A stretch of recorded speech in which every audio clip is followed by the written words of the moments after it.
لله الذي أرسل محمدا رحمة للعالمين والصلاة والسلام على سيدنا محمد أشرف الأنبياء والمرسلين وعلى آله وأصحابه إلى يوم الدين. أما بعد،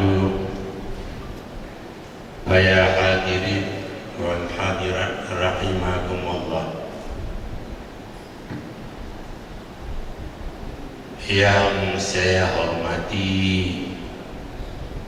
Bapak Gubernur Kepala Daerah Semua Aceh, Abu Dr. Zaini. Yang saya hormati Abu Ketua dan Wakil Ketua MPU Aceh. Yang saya hormati Kepala Dinas Syariat Islam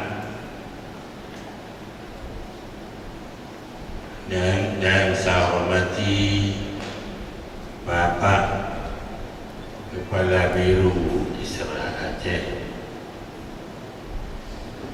dan abu-abu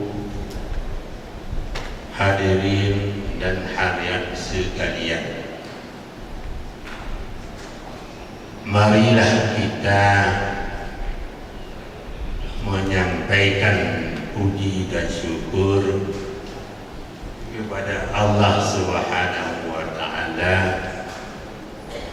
yang telah memberi kekuatan kepada kita lahir dan batin untuk melaksanakan sebuah acara yang sangat terhormat ini, yaitu acara muzakarah ulama Aceh tentang keagamaan.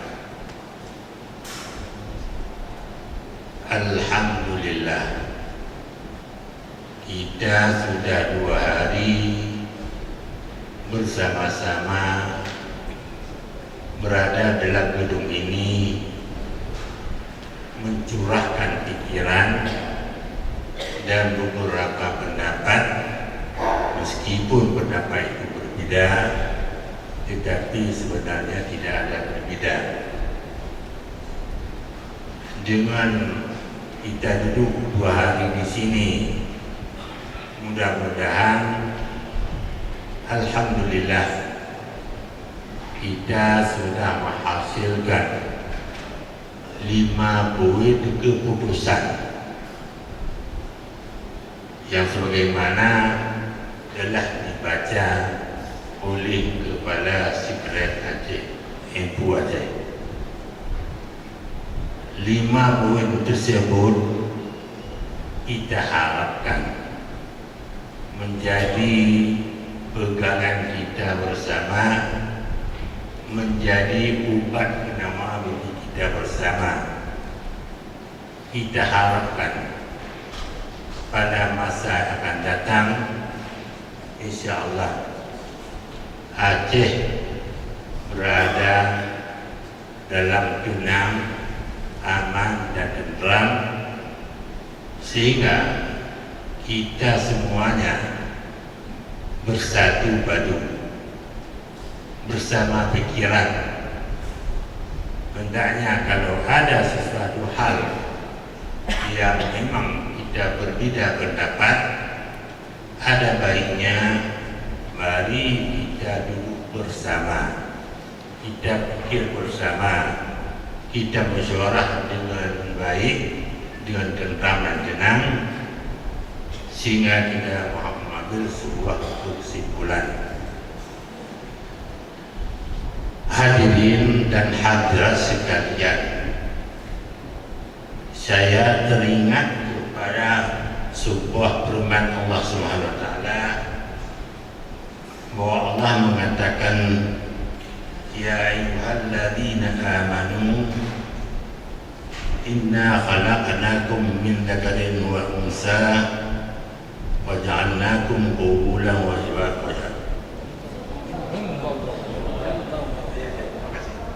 Jadi Allah menjadikan kita tidak sama rupa, tidak sama pikiran, tidak sama kedudukan. Maka dibuatkan kita begitu adalah untuk sama-sama kita toleransi, sama-sama kita mengadakan sebuah kelompok yang sama-sama toleransi, sama-sama kita yang kurang sama-sama kita sempurna, yang lebih sama-sama kita kurang. Hadirin dan hadirat sekalian, pada masa Rasulullah Sallallahu Alaihi Wasallam, tatkala Rasulullah wafat, terjadi sebuah peristiwa yang dahsyat. Apa peristiwa yang dahsyat itu? Ada orang yang mengatakan Rasulullah itu belum wafat, termasuk diantaranya yang mengatakan begitu Umar bin Khattab. Sehingga Umar bin Khattab berdiri di pinggir mimbar Rasulullah, memegang pedang. Beliau mengatakan, siapa yang mengatakan Muhammad itu wafat, akan saya potong dengan pedang ini. Kebetulan waktu itu Abu Bakar tidak ada di Masjid An-Nabawi. Tatkala Abu Bakar datang ke Masjid Nabawi, masuk ke rumah Rasulullah dan mencium muka Rasulullah,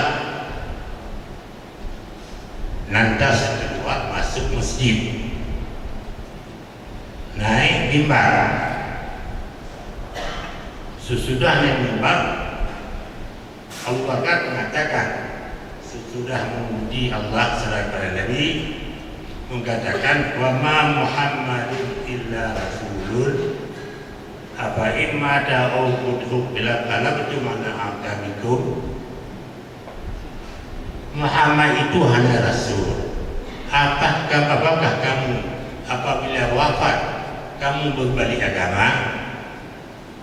Dengan ucapan itu Abu Umar itu kejam, pedangnya jatuh di tangan.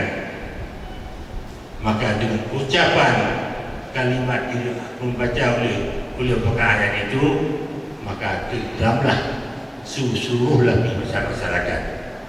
Itu hal yang pertama yang terjadi. Hal yang kedua yang terjadi pada masa itu, bahwa kelompok Ansar bermusyawarah dalam satu tempat yang diamat As-Saqifiyah. Beliau mengatakan yang berhak menjadi khalifah adalah orang Ansar, dengan alasan bahwa Rasulullah itu besar, Rasulullah itu kuat adalah dengan bantuan Al-Ansar. Orang Quraisy mengatakan kami yang lebih berhak menjadi khalifah.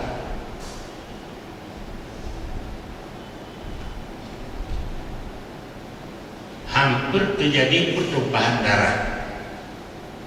Tetapi ada salah seorang lima sahabat mengatakan bahwa yang pernah dipercaya terhadap kepada agama adalah Abu Bakar. Karena Abu Bakar pernah menggantikan Rasulullah waktu itu Rasulullah sakit sebagai imam salat. Dan ada kali lain juga pernah menggantikan imam salat. Maka Abu Bakarlah yang berhak menjadi khalifah. Dengan alasan itu tetaplah para sahabat itu bahwa yang berhak menjadi khalifah adalah Abu Bakar. hadirin dan hadirat sekalian, sesuai dengan sabda Rasulullah sallallahu alaihi wasallam, "Bu'istu liutammima makarimal akhlaq." Aku ini diutus adalah untuk menyempurnakan perilaku manusia. Maka perilaku yang baik bagi kita itu satu hal yang paling penting dalam agama Islam. Dengan demikian, bagaimana kita dalam hidup dalam masyarakat itu, walaupun kita ada perbedaan di mana-mana, marilah kita hidup bersama secara toleransi dengan cara baik. Ya, kalau ada salah kawan kita, kita nasihati. Kalau ada kawan kita yang sakit, kita obat. Kalau ada kawan kita yang lupa, kita bangun. Dengan demikian hidup yang baik itu mudah-mudahan kita berada dalam kesatuan selama-lamanya. Apa yang pernah terjadi pada masa dulu, inilah suatu hal pada hari ini kita selesaikan bersama. Insya Allah sudah ada keputusan. Mari kita jujur keputusan itu bersama, kita laksanakan dan kita amalkan. Mudah-mudahan pada masa yang akan datang kita harap jangan ada lagi keributan-keributan di mana-mana, di mana saja terjadi. Akhirnya saya mohon maaf kalau ada hal-hal yang tidak benar. Wabillahi taufiq wal hidayah. Wassalamualaikum warahmatullahi wabarakatuh.